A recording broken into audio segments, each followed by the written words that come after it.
인사합시다. 할렐루야.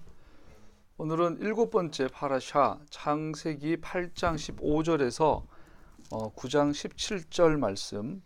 드디어 이제 노아의 가족이 그 방주에서 나와서 제사를 드리고 하나님과 언약을 맺는 장면이 나오죠. 그리고 그 언약의 사인으로 하늘에 무지개가 떠요. 여러분, 무지개가 떴다라는 것을 뭘 의미하죠? 비가 온다는 의미예요. 또 무지개가 떴다라는 이야기는 이제 그 가시광선이 햇빛이 이제 직접 쪼인다는 거예요. 무지개 떴다라는 거는 또 바람이 분다는 이야기가 되기도 하죠. 그 무지개가 없었다라는 것은 그 전 무지개가 뜨지 못하는 환경은 어떤 환경이었을까요? 다시 말해서 온실 같은 환경이죠. 온실은 무지개가 뜨지 않죠. 그러니까 오늘날 그 하나님의 창조를 부정하는 과학자들이나 사람들은 말이 되는 소리를 해라. 처음부터 무지개가 있었지 이렇게 하지만 성경 분명히 말하죠. 무지개는 지금부터 있는 거고 우리가 하늘에 보는 모든 무지개는 노아의 언약에 대한 사인이 되는 거라고 성경은 말하고 있죠. 그래서 우리 무지개 볼 때마다 어디로 돌아가야 돼요? 노아의 언약. 노아의 언약의 특징이 뭐냐면 노아의 가족뿐 아니라 그 방주 안에 있는 모든 생물들 또 나와서 땅 위에 있는 모든 것들과 언약을 맺은 것이 노아의 언약이에요. 우리가 에베소서로 넘어가면 만물을 그리스도가 오셔서 그리스도 안에서 만물이 충만해진다 그러잖아요. 충만해진다는 건 뭡니까? 하나님께서 원래 창조하신 그 원래의 의도함을 완성한다는 의미가 되죠. tamim. 완전해진다, 퍼펙트해진다 뜻이에요. 그래서 하나님께서 호랑이를 만드실 때 의도했던 그 목적이 완성되는 거예요. 어디서? 그리스도 안에서. 쉽게 말해서 노아의 언약 안에 그게 녹아 있는 거죠. 노아 언약 안에는 이 땅에 존재하는 모든 것들을 하나님 언약을 맺으세요. 그리고 이 모든 언약이 그리스도가 그 언약을 성취함으로 말미암아 그리스도 안에서 이 모든 만물이 완성되는 걸 볼 수 있어요. 온 우주가 여기에 들어가죠. 온 우주가. 이게 얼마나 신기해요. 우주를 보면 볼수록 우리가 이제 태양계를 보면 태양이 있고 어제 국어 31번 문항 수능 시험 봤어요? 국어 수능 31번 야 나는 진짜 도저히 못 알아듣겠더라고. 요거 엄청 못겠어 누군지. 보면 이제 태양계 이야기죠. 지구가 있고 태양이 있고 수금지와 목도 천해성 이렇게 행성 8개, 9개 행성이 돌잖아요. 근데 재밌는 거 보면 이 금성과 화성 사이에 목성과 금성 사이에 수금지화 목 지구와 목성 사이에 큰 이 소행성 대가 있어요. 수백만 개의 이 돌덩어리들이 이렇게 막 뱅뱅뱅 같이 돌죠. 태양을 중심으로. 근데 그걸 보면 되게 신기한 게 이 목성이 크잖아요. 이 목성의 인력이 이 소행성들을 붙잡아주고 있어요. 그래서 얘들이 지구에 안 떨어지는 거야. 만약에 목성이 존재하지 않으면 이 소행성들이 지구에 떨어져가 지구는 벌써 멸망했죠. 달이 있어요. 달이 있어가지고 아주 기가 막힌 속력과 기가 막힌 거리를 조정을 통해 가지고 우리 인간의 이 조수 간만을 가능하게 해요. 조수 간만이 있으면서 뭐가 있냐면 온도차가 일어나고 바람이 생기고 구름이 생성되고 비가 오고 이런 대리현상이 일어나죠. 그러니까 우리에게 무지개가 하나 뜨기 위해서 태양이 있어야 되고요. 목성이 있어야 되고요. 달이 있어야 되고요. 이 태양계가 착착착 이렇게 처음에 명하신 그 오차 범위 안에서 움직여줘야 되는 거죠. 지구가 이게 기울어져 있어요. 안 기울어졌으면 지구는 밤낮이 없죠. 이게 사계절 뚜렷하지 않아요. 그러니까 우리가 컴퓨터 프로그램 할 때 완벽한 프로그램은 없잖아요. 그래서 모든 전문가들이 달려들어서 완벽한 프로그램을 작성했지만 그 뒤부터 이제 프로그램 만드는 것보다 프로그램을 관리해 주는데 돈이 더 많이 들죠. 모든 프로그램 오류가 나와요. 그래서 이 우주 안에 하나님께서 프로그래밍한 이 질서와 순서와 이 오차를 범위 안에서 움직여 가는 거예요. 오차 범위 안에서. 예외적인 것이 있어요. 옛날에 목성에서 소행성을 잡아주는데 한 놈이 뛰어쳐 나와가지고 떨어져가지고 과거에 멕시코 어디 보면 큰 구덩이가 있잖아요. 그러면 환경이 파괴되고 이런 예외적인 오차 범위 안에 있는 거예요. 이 범위 안 질서 안에서. 무지개를 봐라. 내가 다시는 땅 위에 홍수로는 멸하지 않겠다. 그것이 이제 예수님 안에서 그 뭐요? 원래 하나님께 만들었던 원래 의도를 회복하겠다. 에덴을 명하겠다는 게 있어요. 그래서 그 전체 이 만물을 향하여 언약을 맺은 거에 대해서 언급하고 있는 것이 구체적으로 노아 언약이 되죠. 생육하고 번성하고 다스려라. 굉장히 개론적인 총론적인 이야기라면, 근데 이것이 파괴됐어요. 파괴됐는데 여자의 후손에 대한 막연한 은유적인 예언이 주어지고, 이것이 노아의 언약에서 구체적으로 노아와 노아의 가족과 지구상에 있는 모든 생물들, 그거 생물들뿐 아니라 물질 세계, 땅과 언약을 맺겠다. 그 안에는 이 온 우주 만물과 지구뿐 아니라 온 우주 만물과 이게 언약을 맺은 이야기가 노아에게 나와요. 그래서 이제 유대인들이 이거를 곡해를 해가지고 아주 선민적인 왜곡된 노아 홍수를 어떻게 하냐면 노아의 7계명이라는 게 있다고 말해요. 그래서 토라는 614개의 계명이 있고 노아의 계명은 7개인데, 이 노아의 계명은 유대인들에게 주어진 것이 아니라 이방인들한테 주어진 거다. 이방인들이 주어졌기 때문에 이것을 이방인들이 지켜야 되고, 이방인들이 노아의 언약을 지키면 구원받는다. 이게 이제 유대인들 랍비들의 주 견해예요. 전통적으로. 그런데 전혀 비성경적이죠. 예를 들어 가지고, 근데 이거를 메시아닉 운동에서 악용을 해요. 노아 언약에 보면 오늘 읽었던 8장 9장 초반부에 뭐가 나오냐면 땅 위에 기는 것, 땅 위에 있는 모든 것을 먹어도 된다 돼 있잖아요. 정확하게 레위기 11장의 코셔 규정과 반대되잖아요. 기는 것은 먹지 마라. 뭐는 먹지 말고 뭐는 먹어도 된다. 이렇게 되어 있는데, 노아의 언약, 신의 언약은 먹으라 먹지 마라. 근데 노아의 언약은 다 먹어도 된다. 그러니까 메시아닉 운동하는 사람들도 뭐라고 하냐면, 봐, 우리는 이방인으로서 노아의 언약에 우리는 받기 때문에 다 먹어도 돼. 개신교에서는 이런 것을 그 샤밧을 어기고 코셔를 어겨도 되는 근거로 또 변명거리로 찾아내겠지만, 메시아닉 안에서조차도 그렇게 하는 사람들이 꽤 있죠. 그러나 말했지만 노아의 7계명이라는 것 자체가 없어요. 성경에는. 노아의 7계명이라는 이런 개념과 이런 정의는 예수님 돌아가시고 약 한 300년 후에 혹은 500년 후에 4세기, 6세기경에 나온 탈무드 안에서 이루어진 그런 랍비들의 정의예요. 그 예수님 당시에 예수님 돌아간 직후에 예루살렘 성회가 열리죠. 예루살렘 공회가 열리죠. 유대에서 올라온 사람들이 그래요. 예수 믿었지만 구원받아. 그러나 진짜 구원을 완성하려면은 할례 받아야 돼. 이 말은 그러니까 에베소서, 갈라디아서, 고린도전서, 이 간통하고 있는 거짓 선지자의 신학이죠. 거짓 선지자는 십자가를 반대하는 게 아니에요. 그래서 바울이 말한 거짓 선지자, 거짓 사도들은 십자가 인정해요. 근데 십자가 플러스 알파 할례예요, 할례. 그래서 요즘 개신교에서는 이 할례를 뭐라고 하냐면 자력 구원, 노력을 위해 십자가의 은혜 플러스 인간의 노력, 뭐 이런 율법주의라고 말하는 율법주의가 아니라 전혀 그런 의미가 아니죠. 바울이 말하는 거짓 신앙은 십자가 위에 플러스 할례, 즉 여기서 할례는 토라로서의 할례가 아니라 장로들의 유전으로서 할례로서 유대인으로서 개종하는 거. 왜냐하면 예수님 당시의 구원론은 간단해요. 유대인으로 태어나야만 해요. 유대인이라는 신분이 오는 세상에 나의 있을 곳을 마련해 주는 거예요. 그래서 할례를 받아야, 즉 유대인으로 개종해야만 구원받아. 네가 나사렛 예수를 구원자로 메시아로 모신 거 좋아. 그러나 그래도 유대인으로 개종해야 돼라고 가르쳤던 사람들이 예수님의 제자들 가운데도 있었던 거예요. 그래서 바울은 그들을 향하여 거짓 사도라, 거짓 선지자라고 했던 거죠.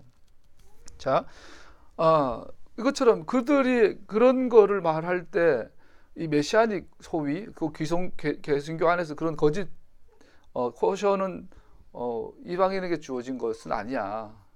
그러에 대한 근거 중에 하나가 노아에게는 노아 홍수 때문에 다 먹으라 했잖아. 이렇게 악용이 되어진 것을 볼 수 있어요. 오늘 잠깐 살펴보겠는데, 이 노아 홍수는 큰 의의가 간단해요. 생육하고 번성해라. 이것은 아담에게 한 명령이고 동시에 모든 인류에게 한 명령이잖아요. 이거에 대한 새로운 시작, 회복.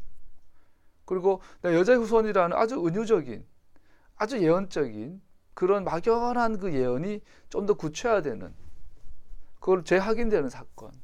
그리고 그 언약의 대상은 유대인뿐 아니라 모든 사람, 모든 만물까지 확장되는 것을 보여주죠. 그러고 나서 아까 나중에 잠깐 살펴볼 수 있을지 모르겠지만 다 먹어도 된다. 그러나 문맥, 성경의 전체 정황과 문맥 속에서는 다 먹으란 말이 아니에요. 분명히 6장, 7장에 뭐가 나와요? 방주 안에 부정한 짐승과 정한 짐승이 있다라고. 노아 홍수 이전이에요. 육식하지 않던 시대, 무지개가 없는, 비가 없는, 공룡이 존재하는 그런 시대에도 하나님 보시기에 정하고 부정한 짐승이 있었어요. 그리고 노아 언약 직후에 나온 게 피를 먹지 마라, 이 언약이에요. 그러면 부정하고 정한 것이 구별되어지고 피를 먹지를 마는 이 구도는 정확하게 레위기 구도예요. 그래서 정확하게 이것은 이미 노아의 언약 안에 디테일하게 설명되어 있지 않지만 다 먹어도 된다. 헬라어로 판타란 전치사를 쓰는데 영어로 every, 모든 것이라는 거 말할 때는, 모든 것이라고 말할 때는 뭐예요? 전부를 말하는 게 아니라 구원받은 모든 사람, 이런 뜻이에요. 성경에서 모든 사람, 모든 백성 이랬을 때 지구상에 있는 모든 사람 말하는 게 아니라 지구상에 있는 모든 사람들 가운데 예수 믿는 그 전부를 모든 사람으로 표현할 때가 있단 말이에요. 예를 들어서. 그래서 여기서 모든 걸 먹을 수 있다 할 때는 다 먹어도 되는 게 아니라 표셔의 규정대로 허락한 모든 것을 먹을 수 있다는 뜻으로 이해하는 게 성경의 문맥과 정황이 정확히 일치하죠. 레위적이고. 자, 그런 부분 디테일 것들은 그렇게 살펴볼 좀 별로 없고요. 시간도 죽고. 노아 홍수가 잠깐 오늘 노아의 언약 살펴보는데, 결론부터 말하면 노아의 언약의 가장 핵심은 하나님의 신실하심을 강조하고 있어요. 하나님은 신실하세요. 노아 홍수 전에 사람이 너무 악해서 얘네들을 다 심판해가 다 죽여요. 다 심판해요. 그런데 문제는 뭐예요? 인간의 마음은 여전히 부패하고 있다. 노아 홍수 이전이나 노아 홍수 심판 이후나 인간은 여전히 부패한 상태라는 거죠. 그래서 그렇기 때문에 노아 홍수가 주는 목적이 뭐예요? 그런데 하나님은 약속하신 것을 여전히 지키신다라는 거예요. 신실하시다. 이것을 아주 극적으로 보여주고 있는 사건이 노아 홍수 사건이고, 노아와 다시 언약을 맺었다는 이 사건이 되는 거죠. 다시 말하죠. 노아 홍수가 주는 우리한테 1차적인 원초적인 의미는 여러분과 나는 심판 앞에 설 거예요. 반드시. 아이가 태어나면 사람 난 기쁨이 너무나 커요. 애가 너무나 귀엽고 너무나 사랑스러워서 부모가 이 내 새끼를 먹여 살리는 거 위해서 사실은 그 가시고기처럼, 가시고기 맞죠? 자기 살을 뜯어 먹이고, 이 거미가 이제 몸속에 알을 낳으면 어미가 이제 그러잖아요. 그 사마귀 옆으로, 사마귀가 암놈이 훨씬 크죠. 사마귀 순놈은 암놈을 보면 도망가요. 그런데 이제 그 교미기가 되면 암놈이 사마귀 순놈을 안 잡아먹어요. 그러면 사마귀가 이제 그 교미를 해요. 그러면 교미 끝난과 동시에 사마귀 암놈은 순놈을 잡아먹죠. 난 시골에서 많이 봤어요. 잡아먹을 때 머리부터 야금야금 이렇게 먹고 들어가요. 그럼 암놈은 이제 배가 불러서 커져요. 새끼를 낳아요.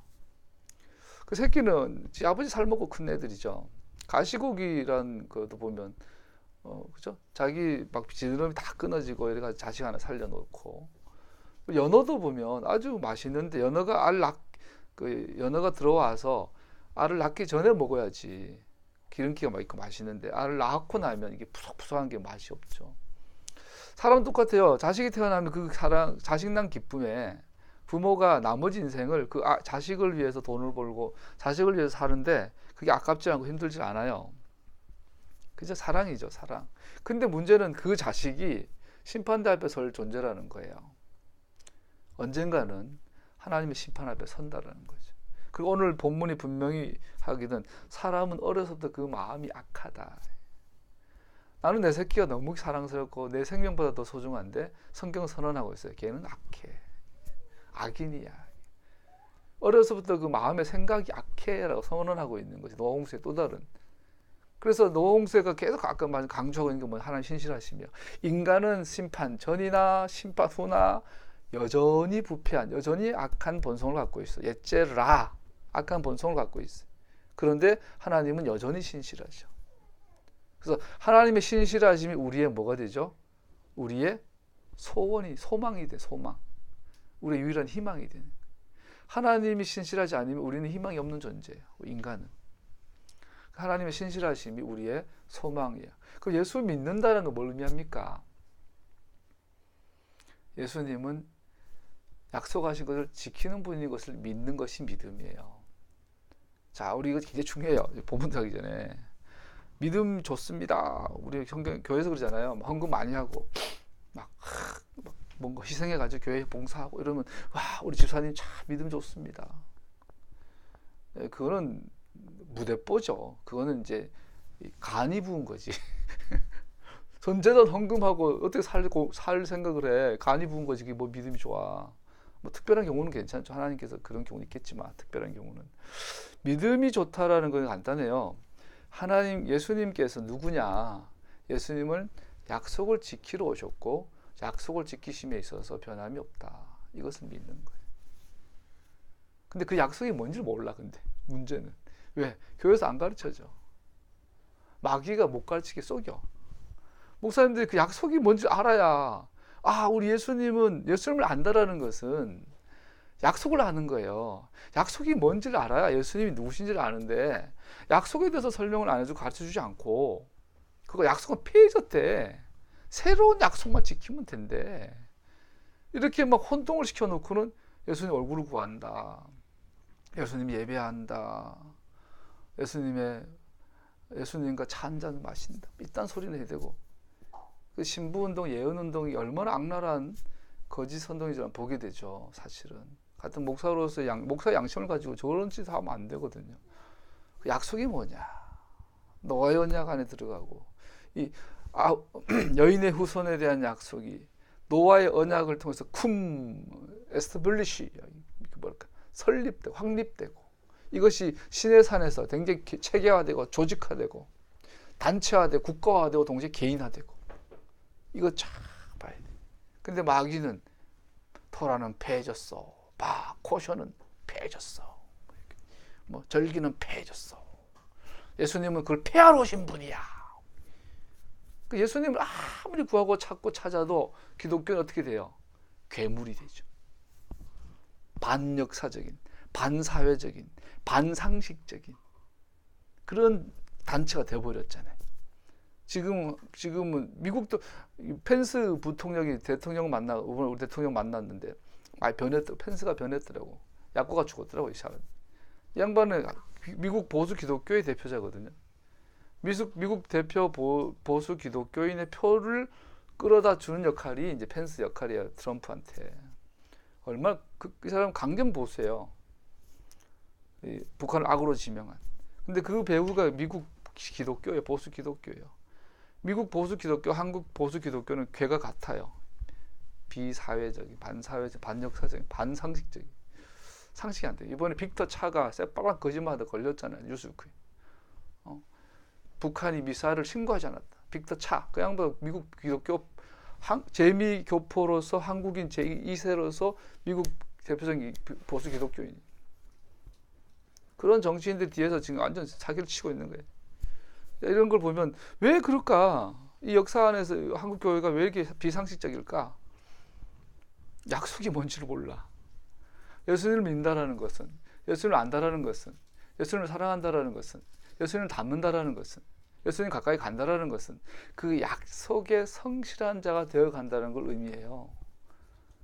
근데 약속이 뭔지를 모르니까 예수님 알면 알수록 괴물이 되거든요. 기도하면 할수록, 예언하면 할수록, 신령한 체험을 하면 할수록 괴물이 되거든요. 뭐지? 상식이 안 통하는 그런 만들어 버렸죠. 노아 언약을 통해서 다시 한번 우리 점검하고 돌아가 봐야 될 점입니다. 노아 홍수가 주는 가장 큰 의미 중에 하나는 우리 세상에 대한 분명한 정의를 내리고 있는 것입니다. 세상에 어떤 유명한 학자들이 뭐라고 말해도 노아의 홍수 사건은 이것이 팩트야라고 선언하고 있어요. 세상은 하나님 만들었어. 하나님은 이 세상의 심판자야. 하나님은 약속을 하셨어. 하나님 그 약속 신실한 자야. 세상에서 뭐 이것이 의다 저것이 진리다 누가 무슨 말을 해도 노아 홍수는 우리에게 말해 이것이 정의야 라고. 이 세계관에서 노아 홍수가 가는 세계관에서 진리가 시작되며 이 세계관에서 의가 무엇인지 우리의 참된 소원이 무엇인지 우리가 왜 존재하는지를 결정하는 진리를 보게 하게 합니다. 세상은 그의 신실하심으로만 설명이 가능합니다. 하나님의 신실하심을 빼고는 이 세상의 모든 원리를 설명할 수가 없어요. 아까 말씀드린 것처럼 왜 목성이 그렇게 큰지, 왜 목성의 지구 밖에서 소행성들 끌고 뱅뱅뱅 수천 년 동안 돌아주는지, 왜 지구와 태양사는 이렇게 적당하게 떨어져 가지고 적당하게 덥고 적당하게 추운지, 왜 달은 적당하게 떨어져 적당하게 뱅뱅 돌아서 이렇게 사계절을 주는지, 왜 지구는 기울었는지, 왜 산소 농도는 70% 72% 돼가지고 라이터를 켜도 불이 안 붙는지, 질소 농도가 2%만 3%만 올라가도 라이트 켜는 순간 지구는 폭발한다고 그러잖아요. 이 모든 오묘한 물리적인 문리적인 철학적인 모든 질문의 답을 하나님의 신실하심을 빼면 설명할 수가 없어요. 하나님은 약속하셨고 태초에 그 약속을 영원히 지키다 이 기본 진리를 이해해야만 우리는 세상이 돌아가는 이치를 보게 돼요. 옆으로 좀 빠져. 오늘 전 노무현 대통령님의 그 서거를 볼 때마다 너무 안타깝거든요. 개인적으로 너무 송구한 것도 많고 정말 풍운하죠. 정치 풍운하. 나름대로 소신껏 이렇게 살다 가셨어요. 안타까운 게 뭐냐면 노무현 대통령이 정말 순수한 혁명가였다면 그분이 꿈꾸던 그 나라는 성경에 다 기록되어 있어요. 우리 주진우 김어준 씨가 했던 그 역량들은 무시할 수 없죠, 사실은. 근데 그들이 꿈꾸는 나라는 이미 토라가 다 설명되어 있어요. 근데 그 말 해주고 싶어. 김어준 씨, 당신이 꿈꾸는 나라가 이스라엘이 알아? 당신이 그걸 못 봐. 당신 예수님을 몰라서 그래. 예수 믿어야 돼. 노무현 대통령님, 당신이 그렇게 나한테 공교롭고 정의롭게 하려다가 그런 뭔가 드러나니까 그냥 자살하셨는데 당신이 꿈꾸던 나라가 이스라엘인 거 알아요? 김구 선생님한테 가서 김구 선생님, 당신이 꿈꾸던 그 나라가 대한민국이 아닌 이스라엘인 거 알아요? 다른 건 다 모르지만 목사로서 이 역사상에 순수하게 혁명과 개혁을 꿈꿨던 막 난을 일으켜가지고 잘 사는 나라, 평등한 나라를 막 꿈꿨잖아요. 우리가 의병도 이렇게 난도 일으키고 동학혁명하는 당신이 꿈꾸는 그 평등한 세계가 이스라엘인 거 알아? 이렇게 해주고 싶어요. 그리고 우리 그 이명박 대통령한테 가서 우리 기독교 위정자들한테 가서 당신이 꿈꾸는 나라는 이스라엘 반대되는 거 알아? 이게 설명해주고 싶어요. 오직 예수 믿어야 돼요. 예수님 안에 답이 다 있어요. 예수님 안에 모든 것에 답이 다 있어요. 자, 노홍수는 새로운 시작을 명하고 있습니다. 성경의 새로운 시작은 두 번에 걸쳐서 한 번 노아, 한 번은 아브라함입니다. 노아를 통해서 새로운 시작이 되고요. 아브라함을 통해서 새로운 시작이 시작되어지고 있음을 보게 됩니다. 노아의 언약, 노아를 부르신 것 8장 15절 20절까지 내용과 아브라함을 부르신 12장 1절 2절 7절의 사이는 아주 놀라울 만큼의 평행을 유지하고 있습니다. 일치합니다. 문학적으로도 문법적으로도 문헌 구조적으로도 굉장히 일치합니다. 공통점은 간단합니다. 새로운 시작이고 하나님의 축복과 또 하나는 약속입니다. 하나님은 축복을 약속하셨고 또 이런 구체적인 계약을 맺으셨어요. 그래서 축복과 계약을 맺으심이 노아와 아브라함 언약의 공통점이 됩니다. 미래의 희망은 여전히 우리에게 남아있음을 오늘 노아 홍수는 보여줍니다. 생육하고 번성하라는 말이 노아 홍수 이후에도 3번이나 반복되어져서 우리에게 주어지고 있습니다. 약속은 여전히 유효하며 여전히 우리에게 희망이 있음을 노아 홍수는 보여주고 있습니다. 인간이 아무리 약하더라도 인간은 여전히 악하더라도 우리에게는 여전히 소망이 있습니다. 왜? 하나님은 신실하시니까. 약속을 어기지 않으시니까. 넷째르라 인간의 재성과 인간의 악한 본성은 여전합니다. 노아는 노아의 며느리들, 부인, 아들, 또 그 아들들이 낳은 노아의 손자, 손녀들도 여전히 악한 본성을 갖고 태어납니다. 랍비들은 이걸 인정하지 않아요. 랍비들 인간 속에 선이 있다고 믿었다 그래요. 레제르 토브, 인간에는 악한 본성도 있지만 선을 추구하는 선도 있다라고 말하고 있죠. 그래서 우리 샤하리트, 아침마다 드리는 유대인들 시두르 기도 안에는 우리를 악에서 구원하여 주옵시고 우리를 선하게, 이런 우리가 주기도문과 비슷한 내용들이 나와요. 거기에 보면은 인간에게는 선에 대한 가능성도 언급하고 있어요. 그러나 성경은 그걸 인정하지 않아요. 우리가 다 찾아볼 수는 없는데 시편 51편, 58편, 전도서, 예레미야, 욥기, 시편, 로마서, 사도, 이사야, 이 모든 구절들, 수많은 구절들에서 성경은 분명히 말하고 있어요. 인간은 어릴 때부터 악하다. 인간의 마음은 부패했다. 처음부터 끝까지 다 타락했다. 오늘 몇 개만 찾아보십시다. 시편 51편 5절이요. 시편 51편 5절.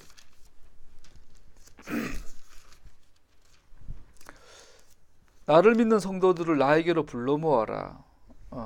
아닌가? 시편 51편 5절. 같이 읽어볼까요? 시작. 실로 나는 죄 중에 태어났고 어머니의 태 속에 있을 때부터 죄인이었습니다. 우리 주원이나 보교면 봐도 천사 같은데 뱃속에 있는 애가 죄인이래. 악하대. 성경은 너무한 거 아니야? 시편 58편 3절이요. 성경은 인간을 뭐라고 말하는지. 58편 3절. 시작. 악한 사람은 모태에서부터 곁길로 나아갔으며 거짓말하는 자는 제 어머니 뱃속에서부터 빗나갔구나. 이 뱃속에 있는 애가 거짓말한데 악하대. 성경은 전도서 9장 3절 볼까요? 다 찾아보지는 못하겠지만 몇 개만 찾아봅시다. 전도서 3장 9절. 성경이 사람을 뭐라고 하고 있는가? 3장 9절. 시작. 사람이 애쓴다고 해서 이런 일에 무엇을 더 보탤 수 있겠는가? 인간이 어떤 선을 행하여, 누가 보면 정말 우리가 다큐멘터리 보면 눈물이 날 만큼 선한 사람이 있잖아요. 근데 전도서 기자는 뭐라고 하냐면 그것이 무슨 보탬이 되겠는가? 그것이 하나님의 의에. 우리 욥기로 가면 욥기에 엘리후가 그러잖아요. 네가 아무리 악한들 그것이 하나님의 선에 조금이라도 방해가 되겠냐? 네가 아무리 선한들 그것이 하나님의 선에 요만큼의 도움이 되겠냐? 이렇게 성경은 우리 인간의 타락을 완전한 부패로 이해를 해요. 그래서 노아 홍수를 통해서 우리가 결론적으로 다시 한번 강조하지만 인간은 가망성이 없는 존재예요. 그런데 우리에게 희망이 있어요. 역설이에요. 그 희망이 왜 있냐? 하나님의 약속을 지키시는 분이기 때문에. 그거를 믿는 게 믿음이에요. 믿음으로 구원받는다는 것은 예수님이, 우리가 그 야고보서가 말하잖아. 네가 예수님이 한 분이신 걸 믿느냐? 귀신도 믿는다. 하나님이 창조 주신 걸 믿느냐? 귀신도 믿는다. 예수님이 십자가 달리시고 죽으시고 장사되시고 부활하신 걸 믿느냐? 귀신도 믿는다. 더 나가볼까요? 예수님이 병을 고치시고 날 위해 죽으시고 내 구원을 해주신 걸 믿느냐? 귀신도 믿는다. 예수님이 재림하셔서 세상을 다 심판하실 것을 믿느냐? 귀신도 믿는다. 잘하는도다. 귀신은 믿고 떤다. 너는 믿지도 않고 떨지도 않는다. 누가 믿음이 더 좋아요? 야고보가 뭐라고 그래요? 그건 믿음이 아니라는 거예요. 그런 거를 믿는 건 믿음이 아니에요. 우리 사도신경에서 나는 천하자 천지를 맞아 하나님 한 분을 내가 믿사오며 귀신도 믿는다. 사도신경하고 대조해봐요. 나 귀신도 성부 성자 성령을 믿사오며 귀신도 믿는다. 근데 귀신이 못 믿는 게 뭐예요? 귀신은 약속을 맺은 적이 없어요. 하나님과. 귀신은 하나님과 계약을 맺은 적이 없어요. 귀신은 그 약속이 성취되면 안 돼요. 그 믿는다라는 건 뭐예요? 하나님께서 약속을 성취하신다는 걸 아는 거예요. 믿는다라는 건 뭐예요? 하나님께서 이미 맺으신 그 약속을 반드시 이루신다. 나는 뭐 해야 돼요? 나도 계약 당사자로서 그 약속에 신실하게 사는 것, 이것이 믿는 거예요. 오늘날 뭐 사형리다, 내비게이터다, 뭐 초신자 반이다, 뭐 전도 폭발에 나가가지고 딴짓 하지 마. 그거 다 엉뚱한 짓이야. 토라를 그들에게 전하고 하나님 약속이 토라잖아요. 이 약속의 내용을 전달해서 그 약속이 내 삶의 신실함으로 살아내지 않으면 그걸 믿는 게 아니고 가짜예요.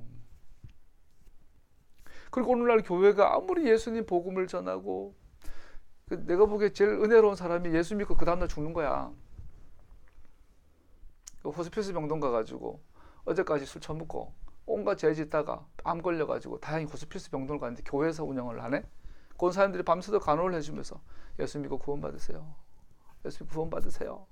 암이 걸려가 꼴딱꼴딱 죽을 때 마지막에 아멘 예수님을 믿습니다. 그 죽어버려. 그건 뭐예요? 겟세마네 십자가 위에 그 죽기 직전에 회개한. 근데 안 죽고 살아나면 10년 더 살게 되면 어떻게 돼요? 교회 갔더니 이제 구원 받았어. 하나님 자녀가 됐어. 진짜로. 그래서 건강해졌어. 치유받았어. 난 정말 하나님을 위해 살아야지. 주님의 순종하며 살아야지. 그리고 교회를 갔더니 교회가 목사님이 뭐라 그래요? 너와 언약은 신의 산 언약은 우리 거 아니야. 토라는 폐해졌어. 우리는 새 언약 신약 성도야. 우리는 절기 어겨도 되고 마음대로 먹어도 되고 나쁜 짓 좀 해도 괜찮아. 죄 짓고 회개하면 돼.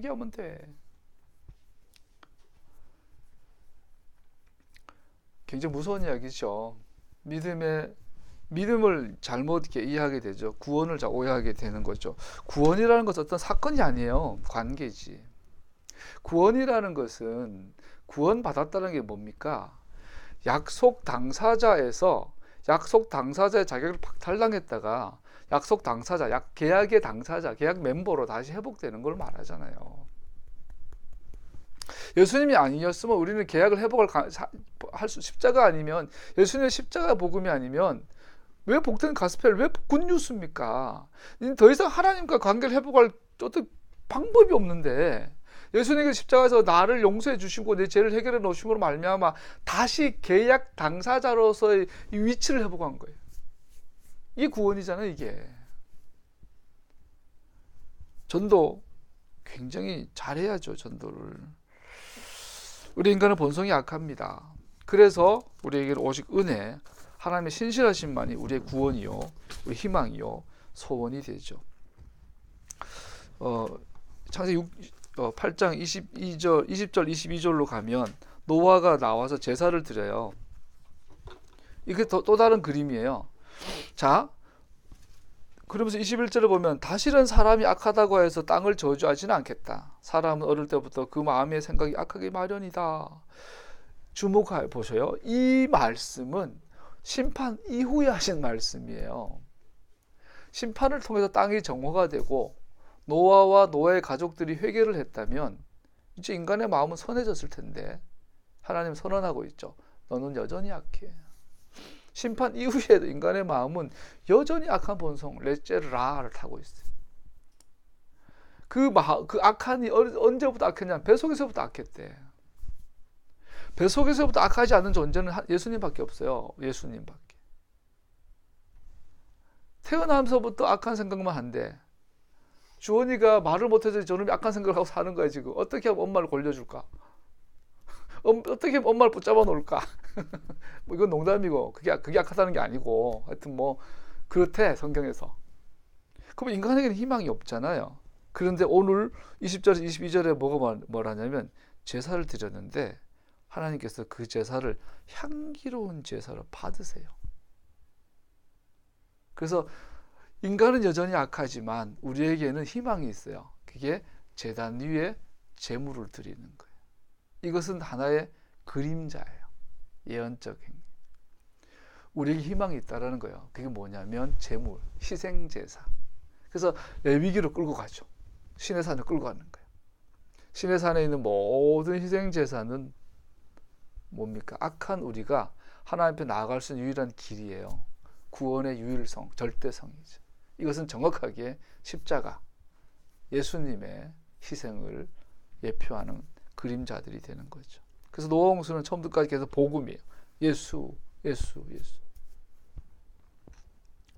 홍수에도 인간은 여전히 악하지만 그러나 인간에게는 치료하는 방법이 있습니다. 그것은 거듭나는 겁니다.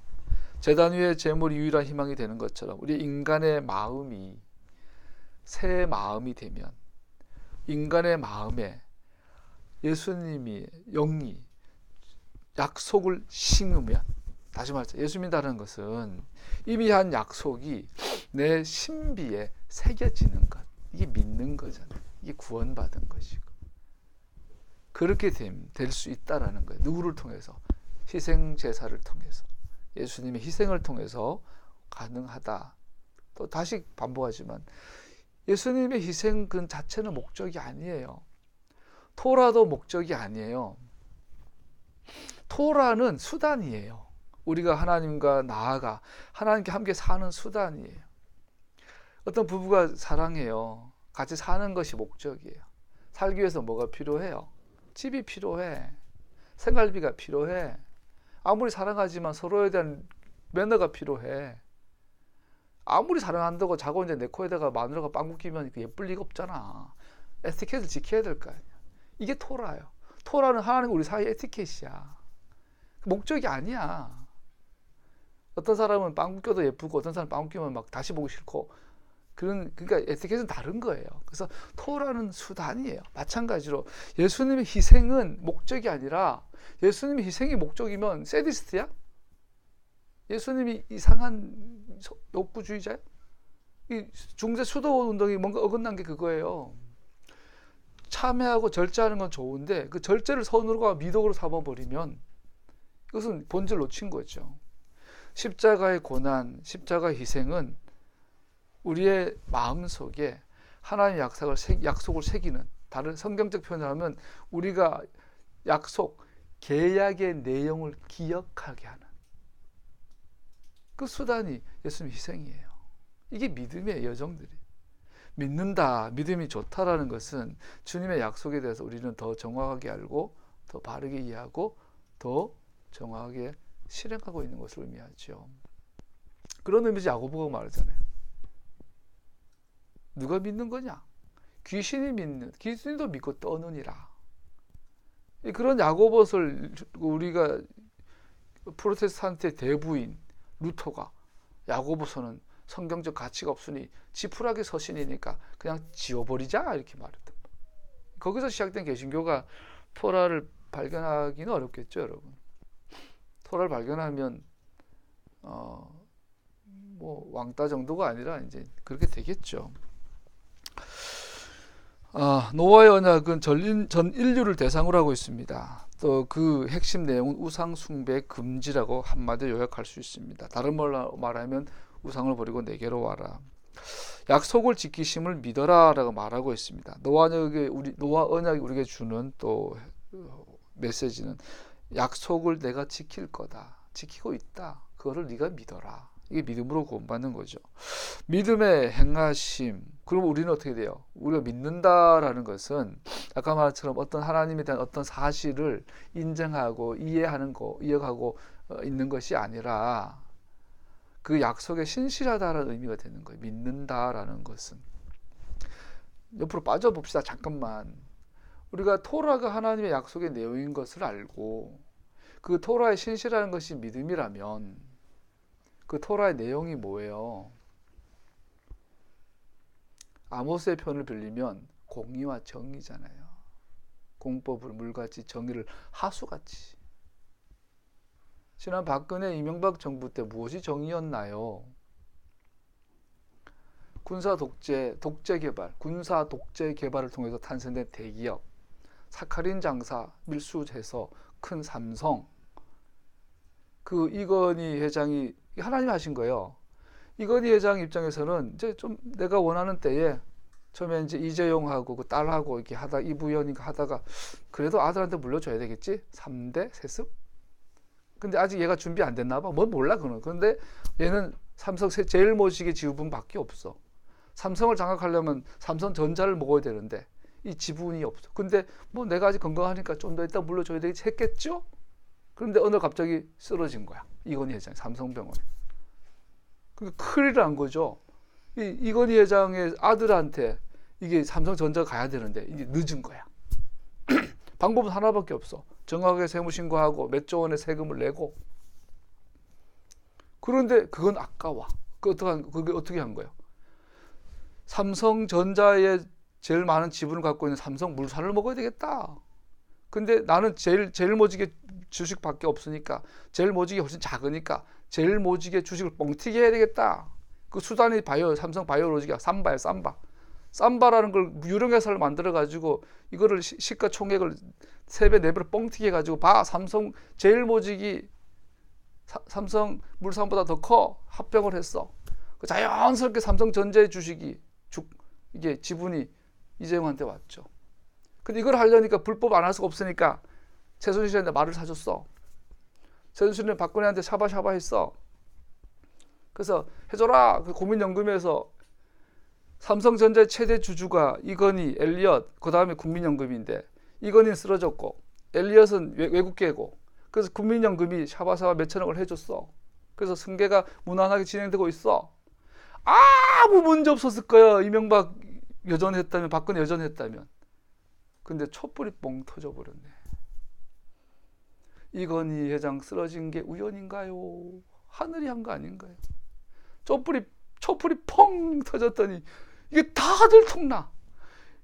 절대로 드러나지 않을 거라고 삼정 세무법인이 그냥 뻥튀기 뻥뻥뻥 해줬어. 근데 촛불이 터지고 나니까 이게 다들 통나. 이제는 덧잡을 수 없이. 근데 오늘날 어떻게 돼요? 우리 한교안 전도사님께서 얼마나 헌법농단을 해주셨는지. 우리 무슨 전 총리 우리 교회에서 아주 막 우리 그때 갔더니 그때 우리도 옛날에 기도회 막 많이 다닐 때 그 강사로 왔던 그 전 총리님, 그 장로님 거야 아마 그 양반도 얼마나 불법에 도와줬는지 그거 해주라고. 왜 교회에서 그런 짓을 하는데 아무도 스탑! 이건 도락 아니야! 이건 믿음이 아니야! 이건 약속을 어긴 거야! 라고 말하지 않아줬는지, 오히려 목사님들은 축복해주고 격려해줬는지, 거기에 대해서 교회는 전혀 문제의식이 없었어. 상식이 어긋나는. 오늘날도 교회도 마찬가지야. 어제 우연히 TV 틀었는데 윤석천 목사님이 기도에 설교 나왔다. 여러분, 나는 천국에 대해서 누구보다도 확신하며 박근혜 대통령 기도합시다. 근데 돌아버려 정말. 돌아버린다는 말은 다른 의미가 아니고 성질 난다는 의미입니다. 여러분, 악해요. 진리를 전하고 바른 믿음과 바른 구원의 교리를 전하는, 토라를 전하는 무리들이 일어나야 한다고 믿어요. 노홍수 우리에게 계속 경고하고 있어요. 너 그러다 큰일 나 라고 하고 있죠. 온 우주의 질서, 온 우주의 때, 이 모든 것들이 하나님의 주관자임을 선포하고 있어요. 노홍수는 또한. 그래서 그렇기 때문에 노홍수는 결론은 믿음 위에 돌아와라, 믿음 위에 서라라고 말하고 있습니다. 하나님의 부르심은 믿음 위에 서라, 즉 약속을 믿고, 약속이라고 해도 막연한데 어떤 계약의 그 조항들 있잖아요. 계약의 조항들 자세히 읽어보고 그것을 주님께서 다 행하실 것을 믿고 그 약속에 따른 삶의 라이프 스타일을 살아내라. 이것이 믿음이다라는 거죠. 이것을 다 담아서 주님께서 명하고 있는 거예요. 다시 한번 생육하고 번성하여 충만하라. 그 일을 위해서 예수님께서 여자의 후손으로 오셨어요. 죽으셨어요. 부활하셨어요. 승천하셨어요. 다시 오실 거예요. 메시아 왕국을 이루실 거예요. 여러분, 다시 한번 또 중요한 걸 강조하고 싶어요. 여쭤보죠. 천국이 뭡니까? 새하늘과 새 땅이 무엇인가요? 하나님의 나라는 무엇인가요? 아까 어제 윤수철 목사님이 나는 천국에 대한 분명한 천국 간대. 천국. 예수 믿고 천국 간대. 천국이 뭐예요? 죽어서 가는 곳이에요? 성경 어디에도 천국은 죽어서 간다는 말이 없어요. 죽어서 가는 곳은 낙원이에요. 낙원. 낙원은 성경에서 아브라함의 품이라고 보통 묘사가 되죠. 낙원. 터미널. 진짜 최종 목적지를 향해 가기 위해서 경유하는 것이 터미널이잖아요. 낙원에서 우리는 천국을 기다리는 거예요. 천국. 천년왕국은 천국이 아니에요. 아니, 천년왕국은 천국의 일부분이지만 천국이 곧 천년왕국은 아니에요. 메시아 왕국이라는 개념 안에는 천년왕국의 의미가 있지만 더 크게 보면 메시아는 천국의 주인이 되는 거예요. 천국은 뭘까요? 정말로 우리가 죽어서 가는 하늘나라일까요? 이승이 아니라 저승일까요? 여기가 아니라 저기일까요? 우리는 그런 천국 개념 속에 있어요. 그런 성경 어디에도 천국은 죽어서 가는 곳이 아니에요. 천국은 너희 안에 있느니라. 이미 너희 가운데 있느니라. 천국은 언제나 현재형이에요. 요한복음의 특징은 모든 게 현재형이에요. 이미 이루어졌다. 우리는 천국을 자꾸 미래형으로 봐요. 천국은 보이지 않는 세상으로 봐요. 천국은 죽어서 가는 곳으로 봐요. 우리 불교 안에서 있는 어떤 그 열반의 세계로 봐요. 자꾸 어떤 헬라 서양 세계에서 어떤 그 유토피아 그런 세계로 봐. 이데아 이런 세계로 봐요. 동양에서는 어떤 열반의 세계 어떤 그 저승으로 봐요. 그 성경 어디에도 그런 개념이 없어요. 성경은 철저히 현재적이에요. 정치적이에요. 물리적이에요. 지리적이에요. 현재 관계적이에요. 천국은 나라의 개념이에요. 통치 개념이에요. 그래서 그 천국을 성경에서 물리적으로, 지리적으로, 정치적으로, 사회적으로, 역사적으로 요약해서 설명한 그 대표 명사가 이스라엘이에요. 유대인들의 나라가 아니에요. 우리 왜 살아요? 믿음을 산다는 말은 이 땅에서 이스라엘로 살아가는 걸 말해요. 메시아닉 운동한다고 이스라엘이 아니고 유대인 흉내 내는 것도 아니고. 그럼 그 천국교회에서 가장 큰 특징은 뭐예요? 양고기 뜯어 먹는 거예요? 6월절 제대로 지키는 거예요? 샤밧 지키는 거예요? 여기 뭐야 이거 키파 덮어 쓰고 이러고 시도를 하는 거예요? 물론 맞아요. 그건 어떻게 표현할까요? 천국의 문명이에요. 이스라엘의 문화예요. 그래서 절대적이에요. 바꿀 수 없어요. 우리가 그 대한민국 한국 사람이 그 딸깍발이 딸깍발이 그러나 이게 일본의 그것이 할 수는 없잖아요. 우리가 기모노 입고 한복 입어야지. 한국 여자가 기모노 입고 설날에 모일 수는 없잖아요. 그러니까 우리의 절기라든지 샤바시라든지 요절 세레라든지 모든 것들은 절대적인 거예요. 그런데 그 절대적인 것이 그릇이라면 그 안에 내용은 토라 라이프예요. 아까 말씀드린 이 토라 라이프를 한마디로 요약하면 아모스의 표현에 비하면 공법을 물같이 정의를 하수같이. 모든 선지자는 정의를 이야기했어요. 아까처럼 기독교가 대기업을 옹호하고 독재 권력을 옹호하고 독재 경제 개발에 대해서 찬사를 보낸 뉴라이트적 그 딱 기독교적에 나온 거예요. 그건 반토라적이에요. 이스라엘이 아니에요. 지금 사람들한테 예수 믿고 천국 갑시다 이 말 자체 거짓말이에요. 예수천당 불신지옥 재빨란 거짓말들. 과거에 순수할 때는 그것이 진리였어요. 지금은 거짓말이에요. 지금은. 그래서 답답하다고요. 김호준 씨 당신 예수 믿어야 돼. 당신 그렇게 정의를 사랑하잖아. 예수 믿어야 그게 진짜 정의야. 해야 돼요. 예? 우리 김구 선생님 돌아보면 요원 선생님 그렇게 꿈꾸다가 도로 가셨잖아요. 우리 장준하 선생님 우리 의병들 살만한 세상. 인간의 마음속에 천국에 대한 그리움이 있어요. 생각해보세요. 아담이 쫓겨나가지고 당장 먹을 게 없어. 너무 배고파. 근데 농사 지을 때 농사 지어봤더니 세상에 고구마가 감자가 막 이런 게 막 나와. 먹고 살만해. 근데 아담 마음속에 본질, 아담이 낙원을 쫓겨나가지고 농사를 지었는데 막 거부가 되고 갑부가 됐어요. 큰 성을 쌓고 막 큰 성공을 했어요. 그런데 아담 마음속에 살아생전에 아담 마음 단 한 번은 만족했을까요? 아담이 상상을 해봐요. 아담의 입장이 돼봐요. 오늘로 말하면은 막 몇 조 원의 재산을 가지고 막 신격호 회장처럼 잠실에다 120층 고등어 닮은 건물 짓고 막 자가용 비행기 몇십 대 끌고 다니고 하고 싶은 거 다 버킷리스트 원하는 데 다 해볼 수 있고. 아담이 만약 그런 성공을 누렸는데 아담 속에 만족이 있었을까요? 그 모든 것을 통해서 아담은 머릿속에 계속 에덴을 회복해야 돼. 나는 에덴으로 돌아가야 돼. 이 모든 것들이 무슨 소용이 있어. 에덴을 못 간다면. 이게 오늘날 우리의 인간의 마음속에 녹아 들어가 나온 게 종교성이라고 그러죠. 모든 인간은 종교성이 있어요. 보이지 않는 신에 대한 어떤 갈망이 있어요. 모든 문명권, 모든 문화권, 모든 지역에는 신이 있어. 신이 존재. 누군가를 섬겨야 돼. 인간은 누군가를 제사를 드려야 돼. 누군가에게.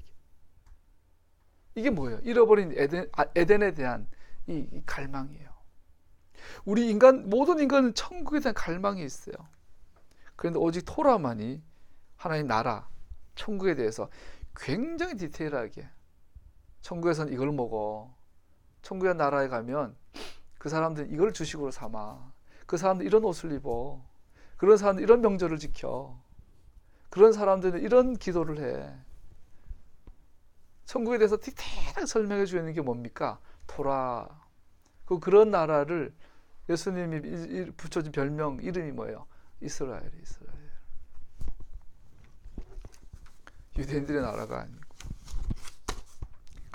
노아의 언약은 찬양 받으실 신실하신 주님에 대해 선언하고 있고, 물질 세계는 그의 신실하심으로 인해 보존되고 유지되고 있음을 선언하고 있습니다.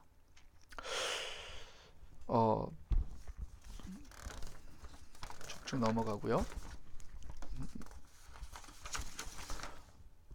아까 말씀드린 것처럼 노아의 7계명에 대해서 말이 많은데 넘어가고요. 결론은 이겁니다. 그러면 노아의 율법 7계명은 랍비들 문학에 있어서 어떤 의미를 갖고 있나? 왜 랍비들은 노아의 7계명을 구태여 만들어내 가지고 이방인들은 노아의 7계명만 지키면 되고 유대인들은 토라 300, 614가지 다 지켜야 된다고 이런 결론까지 이르렀나? 간단해요.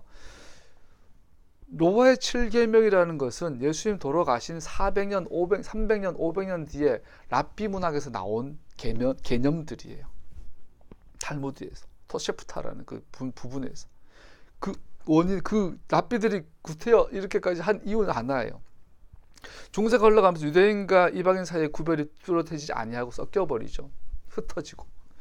그래서 유대인과 비유대인 사이에 분명한 구별을 하기 위해서 랍비들이 노아의 7계명이라는 개념을 만들어내고 정의를 내리고, 예를 들어 가지고 노아의 7계명, 의의 심판, 의로운 심판, 재판 시스템, 우상을 금지, 세 번째 저주하는 거 금지, 네 번째 음란 행위 금지, 살인 금지, 여섯 번째 도둑질 금지, 일곱 번째는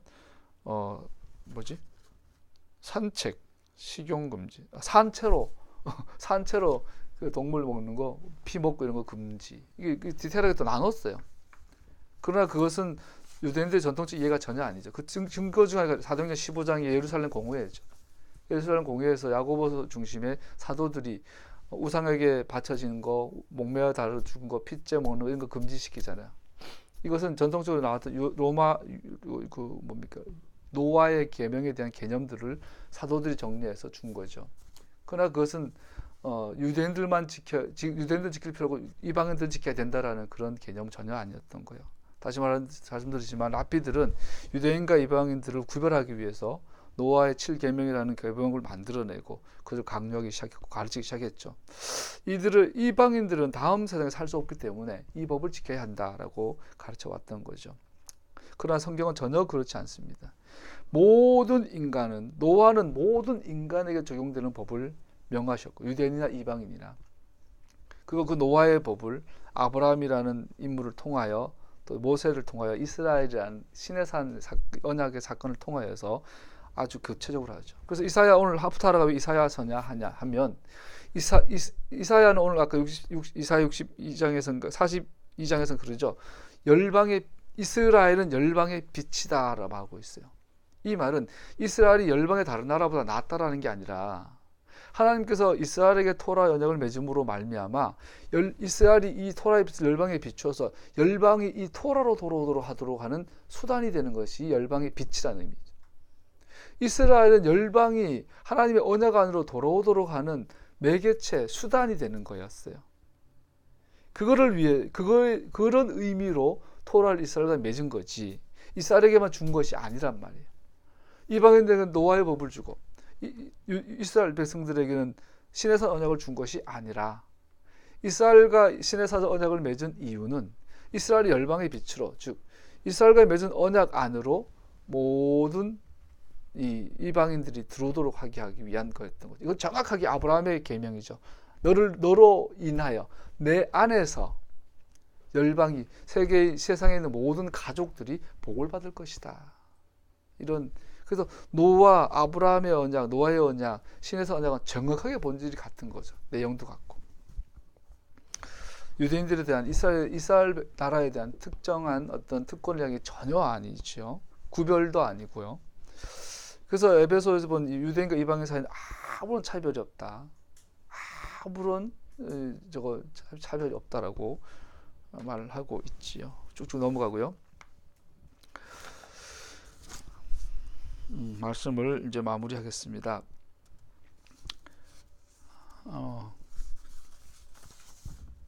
그렇다면 노아의 언약에 있어서 우리가 주목해야 될 가장 중요한 것은 살인에 대한 강력한 금지 명령을 볼 수 있어요. 살인. 즉 노아를 통해서 새로운 세상이 시작이 돼요. 이 새로운 세상의 법 가치의 가장 기준은 인간 존중이라는 거죠. 인간을 존중히 여기는 것이 기초가 된 사회를 구성해라. 그런 의미에서 살인을 금지하고 있죠. 또 살인이라는 것은 하나님 형상을 파괴하는 행위이기 때문에 하나님 형상을 파괴한다는 것은 하나님을 무시하는 행위가 되고 이는 곧 인간 외의 다른 동물들처럼 금수먼도 못한 존재가 된다는 것을 의미하고 이것은 곧 하나님을 무시하는 즉 우상숭배와 동일시 되는 거죠. 살인은 곧 우상숭배다라고 논리적으로 나아가게 됩니다. 그래서 인간 존중이 기초가 된 사회, 즉 하나님의 형상을 소중히 여기는 사회가 하나님 꿈꿨던 두 번째 세상, 노아 홍수 이후의 세상이 됩니다. 노아의 언약과 아브라함의 언약은 전혀 일맥상통하며 구조적으로도 놀라울 만큼 평행을 달리고 있습니다. 이스라엘은 열방의 사람들의 언약으로 지명된 노아와 맺은 언약이 지구의 모든 곳에 적용된 것처럼 이스라엘이 언약의 빛을 비춤으로 모든 열방이 언약으로 돌아가게 하는 역할을 이스라엘에게 맡기셨습니다. 그런데 노아 언약처럼 이도 하나님만이 하십니다. 노아 언약은 언약을 맺으셨는데 또 한면에선 인간은 어려서부터 부패했어. 다른 말로 말하면 언약을 맺었는데 이것은 내가 완성할 거야. 전적인 하나님의 은혜에 대해서 강조하고 있는 것처럼 시내산에서 하나님과 이스라엘과 언약을 맺어요. 그럴 때 니들 이걸 다 지킬래? 니들 다 지키면 이것이 빛이 돼가지고 이방 사람들이 나도 언약 맺을래? 나도 언약 맺어 오게 될 건데 니들 다 지킬 수 있겠어? 그랬더니 이스라엘 백성들이 예, 할 수 있어요. 그러죠. 그때 모세가 잠깐만 기다려. 그러고 나서 송아지 한 마리 잡아 피를 받아와요. 피를 쫙 뿌리죠. 니들은 못 지켜. 이거죠. 니들은 못 지켜. 내가 지켜. 이 언약은 나의 성실함, 하나님의 성실함이 열방을 언약으로 인도하게 될 거야 라고 말하고 있는 거죠. 노아와 아브라함의 언약과 신의 언약은 정확하게 일치하는 것을 볼 수 있어요. 노아의 언약도 하나님께서 이루십니다. 그러므로 노아 언약은 노아 언약의 전 세계성은 아브라함의 언약의 성취와 정확하게 일치합니다. 우리가 읽었던 이사야 42장 16절 읽어드리면요 이렇게 되어 있어요. 눈먼 나의 백성을 내가 인도할 것인데 그들이 한 번도 다니지 못한 길로 인도하겠다. 내가 그들 앞에 서서 암흑을 광명으로 바꾸고 거친 곳을 평탄하게 만들겠다. 이것은 내가 하는 약속이다. 반드시 내가 지키겠다. 이사야 42장 16절에 나와요. 노아의 언약이나 아브라함의 언약이나 신하선 언약이나 이것은 내가 맺었다. 너희들 눈먼 봉사다. 내가 너를 인도하겠다. 내가 완성할 거야. 이거를 믿는 게 믿음이에요. 우리가 할 일 역할이 뭡니까? 그 언약 안에 있는 거예요. 언약 안에 들어가는 거예요. 지키려고 노력하는 거예요. 쉽게 말해가. 여러분, 토라가 폐해졌다고 거부하고 무시하는 것과 토라를 인정하고 지키려고 노력하는 것이 구원의 차이예요. 신명기 31장인가 보면 너네들이 분명히 저 땅에 들어가면 나를 배신할 거야. 나를 떠나 우상 섬길 거야. 그러면 하나님 너네들 징계할 거야. 그러면 너네들이 이방 나라의 포로가 돼서 쫓겨날 거야. 쫓겨나서 포로가 되고 노예가 될 거야. 그때 모세가 말해요. 그러나 그때에라도 내가 내게 명한 모든 명령을 지키면 되어 있어요. 자, 역사적으로 이루어지죠. 이스라엘이 사사기를 거치고 열왕기를 거치고 결국은 바벨론에 BC 587년도에 완전히 멸망하죠. 북이스라엘은 BC 722년에, 남유다는 586년 7년에 완전히 망해서 나라가 없어져요. 그래서 그들은 바벨론에 끌려가죠. 그런데 모세가 뭐라고 명해요? 내가 명한 모든 명령을 다 지켜라. 무슨 말이에요? 번제를 지켜라, 드려라. 소제도 드려라. 성전제사도 드려야 한다. 유월절도 지켜야 한다. 근데 여러분 바벨론에 가서 할 수 있어요? 못하잖아요. 근데 모세가 다 알고 명하잖아요. 못 지킬 걸 알고. 이 말은 무슨 말이에요? 노력해라. 그래서 유대인들이 에스라가 노력한 게 뭐예요? 성전은 잃어버려서 성전 제사를 드리라고 명령하는데 드려야 되는데 못 드려. 그래서 어떻게 해요? 회당 예배를 만들어내고 회당에 모여서 토라를 읽고 함께 시드루 기도를 하고 아미다 기도를 하고 함께 찬양하면서 성전 제사를 자기 삶으로 가지고 들어오죠. 여러분과 나는 토라를 다 지키려고 노력해야 돼요. 코셔 규정 우리 못 지켜요. 노력은 할 수 있어요. 절기 잘 못 지켜요. 노력은 할 수 있어요. 폐해졌다고 하지 말자고요. 돼지고기 먹어도 괜찮다고 하지 말자고요. 먹고 싶으면 먹고 돌아서서 울라고 그러면 되잖아. 토라가 폐해졌다고 하지 말라고요. 말씀을 마무리합니다. 오늘의 본문의 주제는 하나님의 신실하심입니다. 인간의 악한 본성에도 불구하고 하나님의 언약에 대한 신실하심이 전적으로 하나님에 달려 있음이 우리에겐 유일한 희망이 됩니다. 우리가 참으면 우리는 또한 그와 함께 다스리게 될 것입니다. 만약에 우리가 그를 부인하면 그도 또한 우리를 부인할 것입니다. 그러나 우리가 믿음이 없을지라도 그는 여전히 신실하십니다. 왜냐하면 그는 자신을 부인할 수 없기 때문입니다. 디모데 후서 2장 12, 13절. 하나님의 영원한 축복은 오직 그를 고백하고 의지하는 자들에게만 주어지지만 하나님의 목적은 인간의 재성으로 변절되지 않습니다. 우리의 구원은 우리의 능력이 아닙니다. 그에게 달려 있습니다. 하나님을 한 분으로, 유일하신 분으로 영원히 영광 돌리는 백성들로 회복하시고자 하는 그의 목적은 아무 것에도 방해받지 않습니다. 빌립보서 1장 6절. 네 안에 선한 일을 시작하신 한 분이 메시아 예수와의 날에 완성하시기까지 계속 자라도록 보존하실 것입니다. 할렐루야. 밭에 감추인 보화를 생각해 보십시오. 밭에 감추인 보화가 뭘까요? 그 보화를 발견하면 전 재산을 팔아가지고 밭을 산다. 우리는 그것을 천국이라 그래요. 천국 비유 중에 하나잖아요. 그런데 그 구체적으로 밭에 감추인 보화가 뭘까요? 그것은 하나님의 약속이에요. 약속. 계약이 돼요. 그 약속을 언제 조직적으로 체계적으로 주셨어요? 시내산에서. 그전엔 아브라함에게, 노아에게, 하와에게. 시내산에서 주어진 그 약속이 밭에 감추인 보화, 토라가 보화예요. 그것을 발견하면 나의 인생 전부를 걸고 그걸 사게 되겠죠. 그러면 그 약속에 약속된 것이 나에게로 성취가 되겠죠. 밭에 감추인 보화를 보는 여러분과 제가 되길 축복합니다. 기도합시다.